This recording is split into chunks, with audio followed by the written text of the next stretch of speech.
Hi అండి అందరికీ. ఇది నిన్నటి మినీ వ్లాగ్ అండి. మార్నింగ్ 6:30కి లేచి గిన్నెలన్నీ క్లీన్ చేసి హనీ వాటర్ పెట్టుకొని తాగాము. నెక్స్ట్ ఇంకా మా ఆయనకి డ్యూటీకి టైం అయిపోతుందని చెప్పి రెడీ అయిపోయిన తర్వాత ఇలా చపాతీలు అయితే చేసి ఇచ్చారు. నేను పొటాటో టమాటా కర్రీ అయితే ప్రిపేర్ చేసి చపాతీలు కూడా కాల్చేసానండి. ఇంకా మా ఆయన టిఫిన్ చేసి ఆఫీస్కి అయితే వెళ్ళిపోయారు. ఇంకా నేను కూడా టిఫిన్ చేసేసి పిల్లలకి తినిపించి కొన్ని ఉతికిన బట్టలు ఉంటే మడత పెట్టేసి గిన్నెలన్నీ క్లీన్ చేసి ఇలా ఎండలో పెట్టాను. ఇంకా లంచ్ టైం అయిపోయింది. రైస్ పెట్టేసి మార్నింగ్ కర్రీ ఉంటే వాళ్ళకి లంచ్ తినిపించేశాను. వాళ్ళు ఆడుకుంటూ ఉండగా నేను బట్టలన్నీ ఉతకాల్సినవి ఉంటే ఉతికేసాను. ఇంకా తర్వాత నిద్రపోయాము. ఈవినింగ్ 6కి లేచి ఎగ్ కర్రీ అయితే ప్రిపేర్ చేశాను. మార్నింగ్ రైస్ అయితే ఉంది, ఇంకా అది సరిపోతుందని. ఇంకా పిల్లలు హాలిడేస్ కదండి, ఇంట్లోనే ఉంటున్నారు.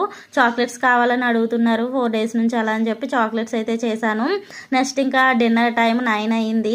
డిన్నర్ చేసిన తర్వాత ఇంకా గిన్నెలన్నీ క్లీన్ చేసుకొని కిచెన్ కూడా క్లీన్ చేస్తాను. మార్నింగ్ టిఫిన్ కోసమని మినపప్పు నానబెట్టాను. పిల్లల కోసం బాదం పప్పు కూడా వాటర్లో వేసాను. Please subscribe.